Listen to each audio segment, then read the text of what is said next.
Hello, students again. Exam 2 study guide. Again, so number 1, or number 2 here, as far as, again, with it being leisure reading. Just remember that if you can get the kids to leisure read, it's going to help their achievement. Again, things you like to do, you're going to tend to excel with that.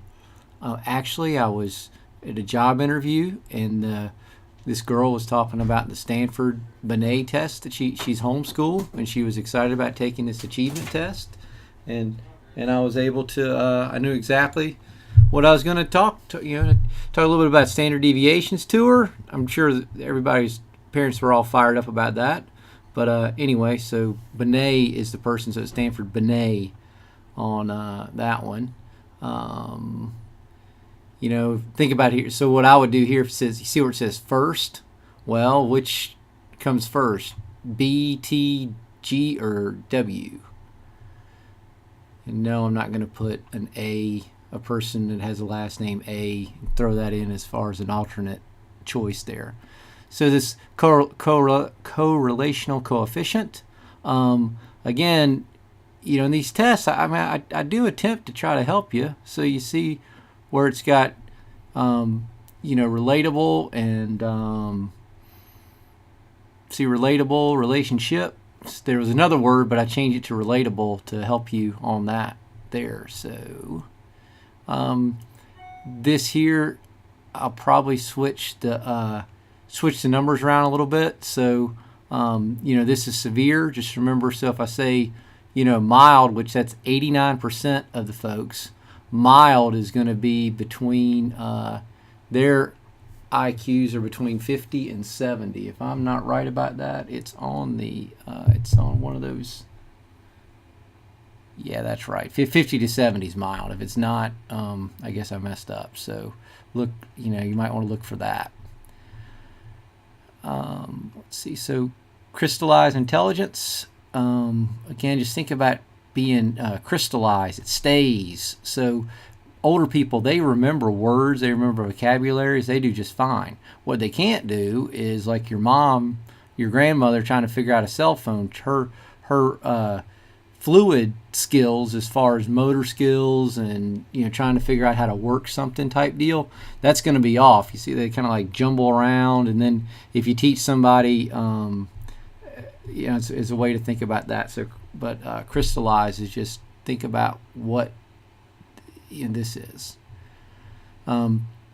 Standard deviation, just again, that's just kind of like it takes the variance away from the average. So if we have a standard deviation of 15 on 100, we know that we've got kind of one standard deviation to either side is about 34%. So if it's between 90 and 110, that's 2 standard deviations, right? So 2 standard deviations from like the average. Let's see, where is that thing? Okay, yeah, so like right here. So now 85 to 100, that would actually be 68%. So like on this one here, 100 is the average, right? So then we know that 15 is 1 standard deviation. So we got 50. Remember, so if it's 50, I'm sorry. So the average makes it 50 percentile, right? 50 percentile. So we know that this person's going to be in the 84th percentile because they're 1 standard deviation more than the average. And let's say it says 85. Well, if it's 85, that's 1 standard deviation left. So this, again, instead of 100, it's going to be 50. And then what you do is you subtract 34% from the 50%, and that's where you get 16. So if it says 85, well, then the answer would be B, 16. They'd be in the 16th percentile. So longitudinal studies, again, they're again rare because of the expense. They last. They're going to last usually about 5 years is kind of a good point. And again, it's tough because people are going to drop out. et cetera, et cetera. So that's kind of the thing about those. But again, it's kind of some of the best data you can get too. So it's kind of if you can do it, that's great. So again, so just remember that the monozygotic twins, everything's going to be more similar because their genes are the same. Remember, diazotic twins are not the same genes, so they're going to be more different. Okay, more apt to be different. Okay, is a good way to think of that. So then it's a YouTube video kind of thing for the people that watched it. I went through like 2 pages talking about how boys and girls are so different, and then at the end, the daggone book said you really can't draw any conclusions, and that's really good to know when you dealing with different things you might deal with in the school system. So you can't really draw any conclusions in general. Is kind of the way to think about this on as far as these things. This is going to be the best answer there. So then, again, hope and self-efficacy is, you want those 2 things. Those 2 things just can, hope, person believes, hey, I can do this. Hey, he's doing it. Well, maybe I can do it. Maybe I can do it. That's hope. Self-efficacy is like, hey, I can do this. So a lot of times, like if somebody goes to treatment, first couple of days, they kind of look around, hey, there's these other people, might be a counselor or somebody had gone through the same stuff before, person gets hope. And then the additional days helps build that self-efficacy, believing that they can do it in that because they're in that protected environment. This question right here, again, we've had it like 3 times or so, but again, I think this is very important. I would just kind of go through and just these are the stuff you're looking for. These all make sense. Poor nutrition is going to make a difference because the brains aren't going to develop. Inadequate health care, well, they could get sick and cause cognitive thinking problems. Overcrowded living conditions. Again, just not, I guess the thing here would be possibly not getting good sleep. If you've got 3 or if it's more than 1 to a bed or something, that could be something. Just being able to get to the resources and getting attention maybe from the parent or something like that. And then low parental education, of course, if the parents use an incorrect grammar, it might make it tough to do well on like a verbal type test that is about grammar if you're hearing incorrect grammar all the time. And then, of course, stress just messes up everything. Heritability, I mean, there's a lot of very smart people that didn't have the their gene pool was smart. I mean, so that throws that one out. This one, the inadequate schooling. Again, a lot of smart people. Again, the people that I know that went to Harvard are from Lexington, North Carolina, Sumter, South Carolina, and outside of Roanoke, Virginia. So what does that tell you? Those aren't exactly metropolis type things. And again, so it might be a way, again, just so that kind of, again, just a story to help you get that one out of there. And then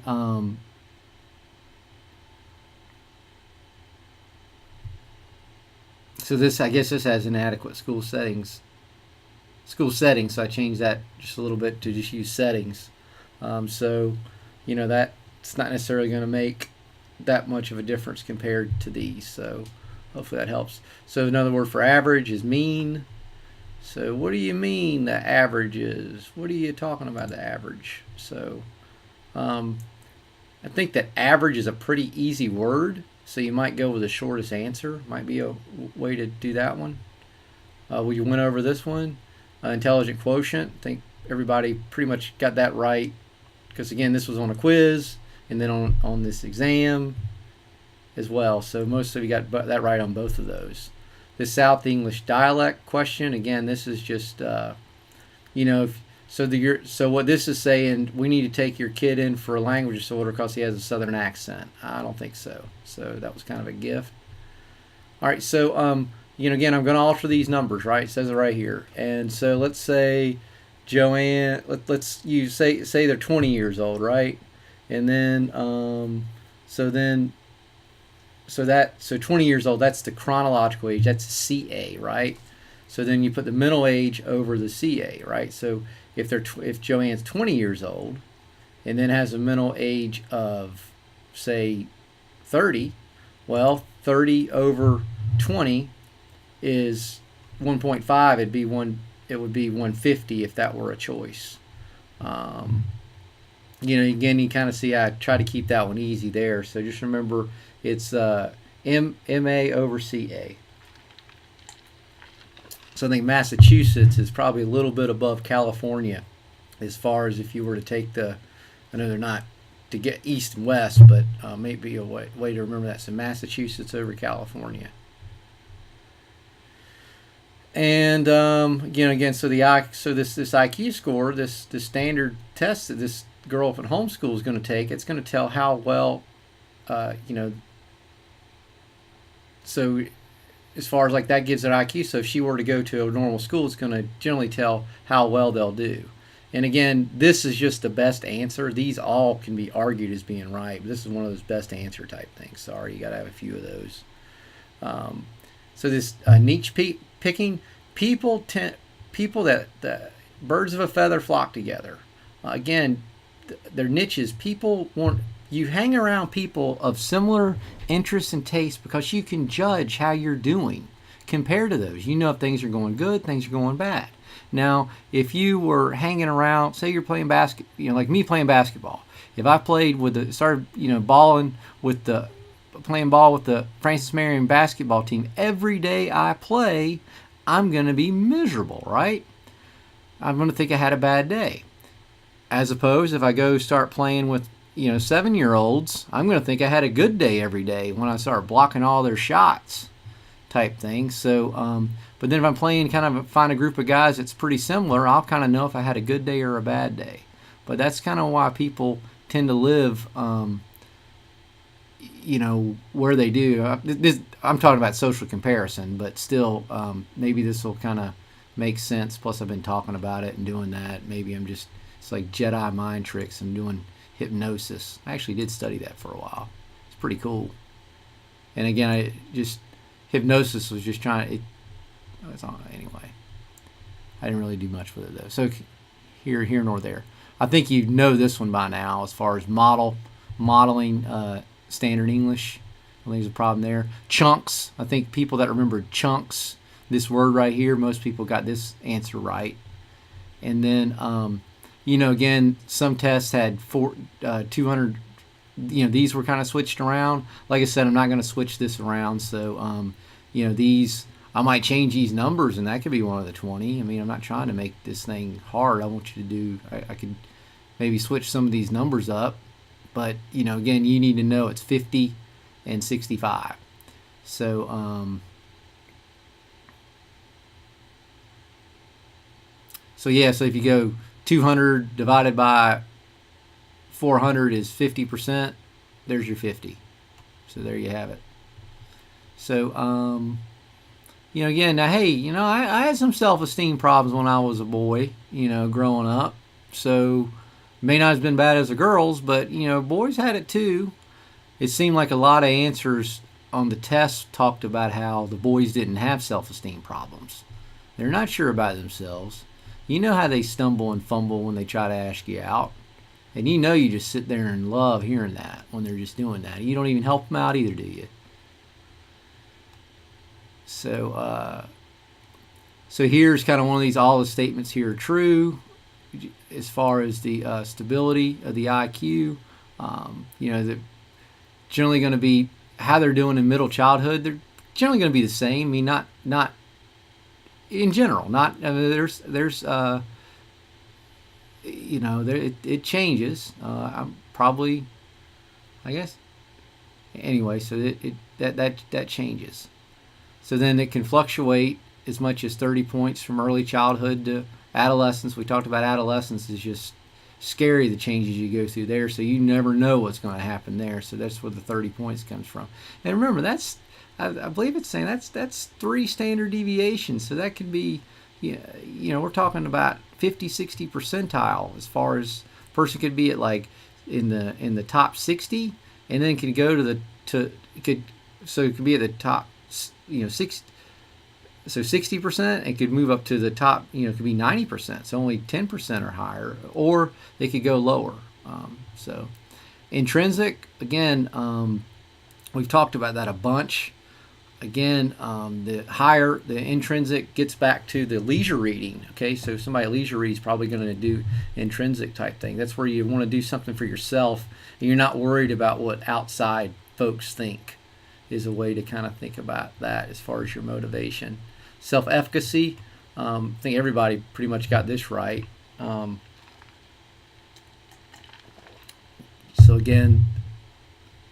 So like I said, as far as like coming out of treatment, you've got these skills, and then it's kind of whether you know that those skills are going to help you with the circumstances you're going to face in the future.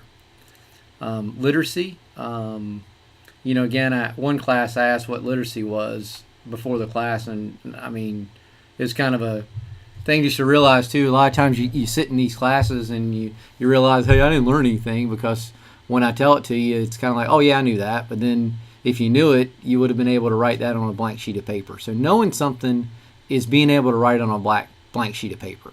So when you're in a class and you say you're not learning anything, well, if you can write on a blank sheet of paper before the class starts, you knew it. And if you can't, or you're not sure about whether it's right or not, well, then you didn't really know it. So anyway, there's literacy. So I just, oh, Jedi, whoa, literacy. And oh gosh, I hope the heck you guys get this right, especially my day class, as far as the one with the several brothers. And then this attachment, look for this stuff. Again, a lot of studies that Frances Marion are done about attachment. Remember Ainsworth, A for Ainsworth, and she wrote that strange situation. I think strange situation. Remember how you wanted to get S's in, I guess they had excellent, but get S's in conduct or something. I don't know if you had that in some of your classes growing up, but, S and A might match up or something to help you. So this genetic factors, so upper and lower. I think most people got this correct.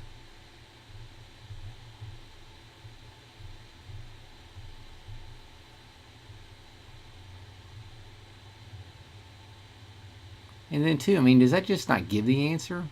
Levels, that's plural, right? It has been shown that upper levels, well, I guess that makes sense. But if you think like here, plural, well, then there's two of them right here. Might help you on this question. Don't know. Acquire, I think everybody, I've mentioned that about 100 times. I think it's probably one of the most powerful statements in our class. And the reason that I think that the teachers will not,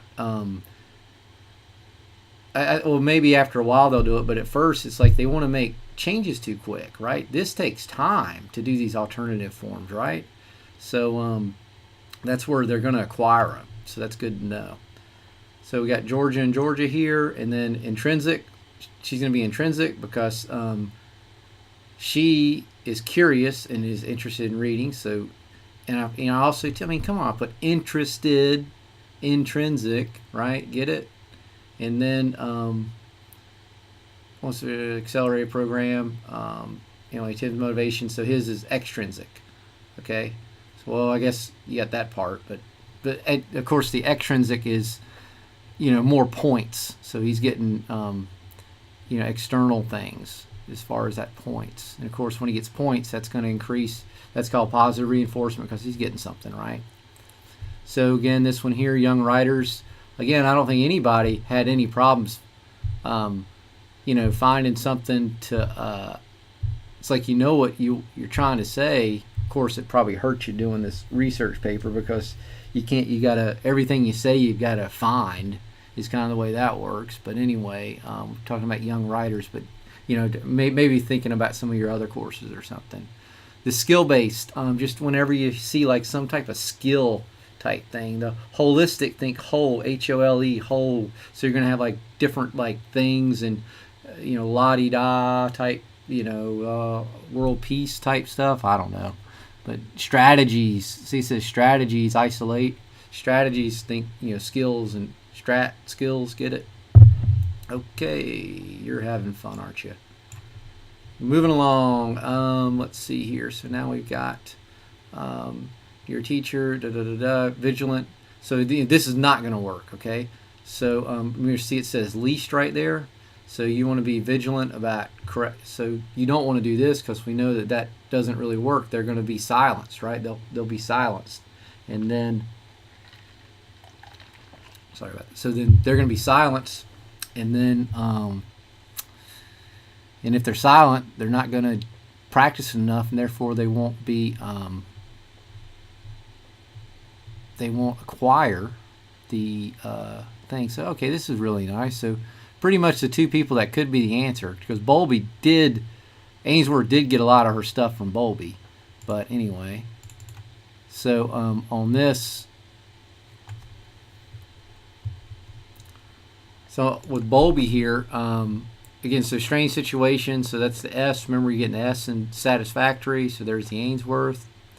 And then, of course, the Black English. And again, with, again, like in Black English, there's a lot of, compared to Standard English, there's a lot of incorrect tenses and that type thing. But they're incorrect compared to Standard English, because Standard English changes it 100 times. But there are consistent verb tenses throughout this dialect. So that's why it's got all the rules that the Queen's English in England, as it's called, has. So again, so something to realize about that. And again, this also, and the reason for this importance is to have respect for a child that is using something that's different from Standard English. And these kind of apply too, but these aren't. This just, again, just especially when racism was up, a lot of this stuff, happened then too. So that's kind of where that comes from. This self-concept, which is actually more important than self-esteem, believe it or not.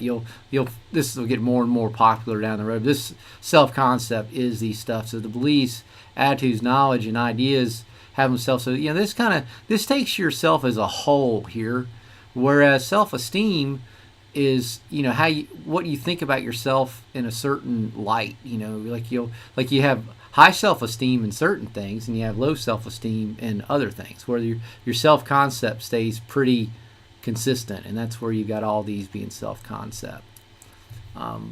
So this one here, both answers are correct. Remember how I was going to change this? So right here, I might put, white men tried to make the test harder to show.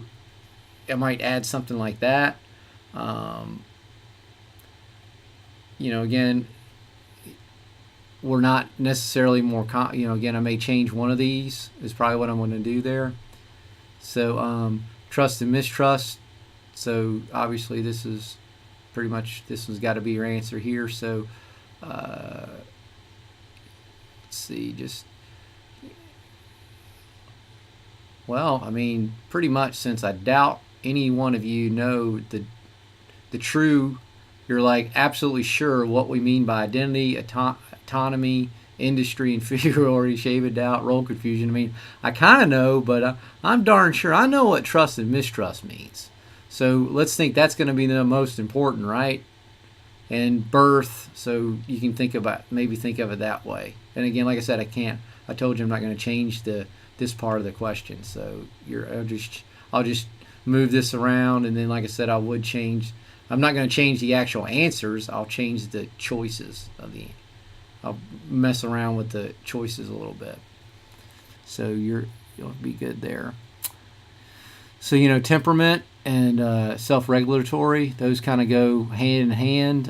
It gets confusing in the book, but that's why they are together, kind of deal. So and then of course we talked about this before with the non-standard speech. The silencing is not good. Learned helplessness is a word that I think of often referring to this. Kind of my elephant question thing. So the multicultural environment. Again, so you want to match your. So if you got a lot of Spanish speaking students, you Hispanic or people of Hispanic population, and you're teaching there, you probably want to do something for Cinco de Mayo, where you may not if you're working at a place where there are no Spanish speaking students. Or, again, just because somebody's Hispanic doesn't mean they speak Spanish either. And again, that's kind of something to be just a kind of a, when you're meeting people and this person's speaking, the English is fine, you can save yourself embarrassment, maybe make, asking them a Spanish question or something, because sometimes it can kind of considered a microaggression where not all, but some people, again, this person obviously, it sounds bad, but I would say from a clinical aspect, there's something going on there as far as if the person's Hispanic and they don't like it because people think they're going to speak Spanish. Clinically, there's something's going wrong, something's missing as far as that person to have an attitude like that and not be more accepting of their race or here and there. But anyway, completely. But anyway, the point is that can happen, and it's like, and obviously you're not. So if they do get mad, don't tell them, hey, there's something clinically wrong with you. But anyway, the point is you want to not really make assumptions based on somebody's race. Some people do take that the wrong way, and it's their right too. So don't think that I'm anyway. And also too, you got to remember when you're doing multicultural counseling or that type thing, just remember, again, from a counseling for the psychology students, again, don't think that all races. Sounds weird, but basically what I learned in class is like, no, people are not treated equally, and and that's the stuff you've got to, and that's. You can't say that. You can't tell your client, "Hey, everybody's treated equal," where they're not getting treated equal, and those are the things you've got to overcome. The person has to know what's wrong with them in order to change something. So this culture fair, I've asked this about 100 times. So 18 years from now, you say, "Hey, weren't you that cognitive noise professor?" So I'm just a big fan of this. You get this cognitive noise in yourself, and things just aren't going well. I hope. The reason I talk about this can be one of the best life lessons you ever learn. Anytime you're struggling with anything, half the time you're struggling with it because you're thinking about that you're struggling with it rather than just doing the task type thing. And again, that's easier said than done, but you kind of get the point. You kind of get the point with that. It's just having confidence in yourself. We talked about that too as far as giving kids confidence. Again, the dialect. It's right there. That can kind of get confusing, but most people have got all that right. So it's secure. I think it's organized too. I forgot all my.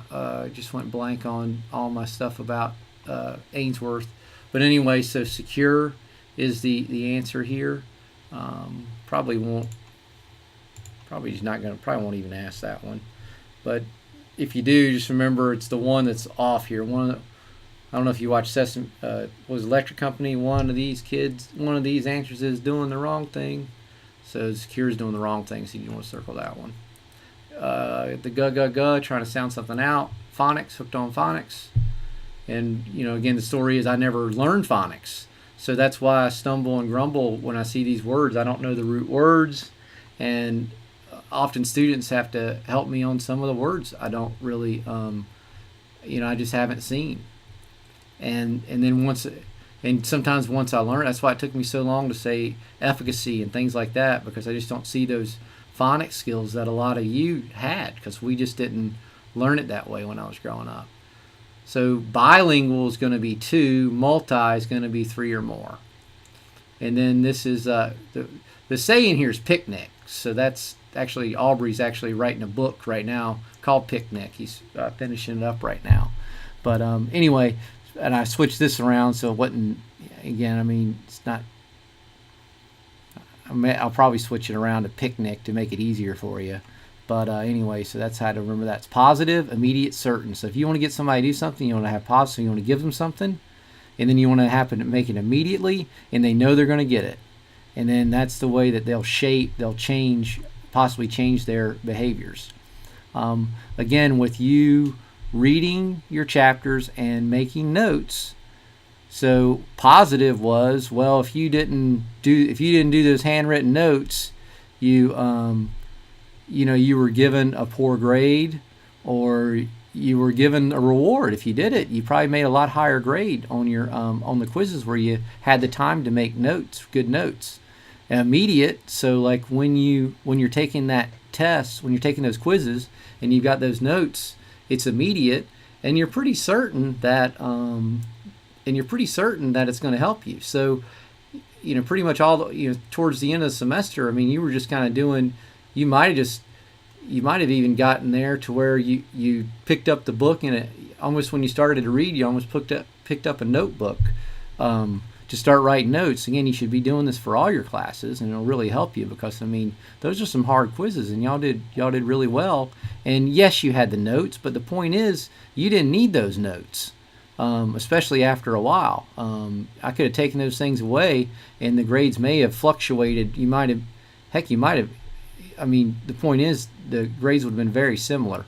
Now, the whole thing is, you wouldn't know that that I was going to do that, unless you're using somebody else's notes, which I'm not even going to get into that. Okay, so we got negative. So again, the person's not going to quit smoking, because smoking, so it's positive, they feel good. Immediate, they feel better when they take a drag or whatever. And then it's certain, they know they're going to feel that good, because nicotine hits the brain faster than anything. So that's why, so smoking is a PIC thing for a smoker. So to get them to quit, well, are they sure?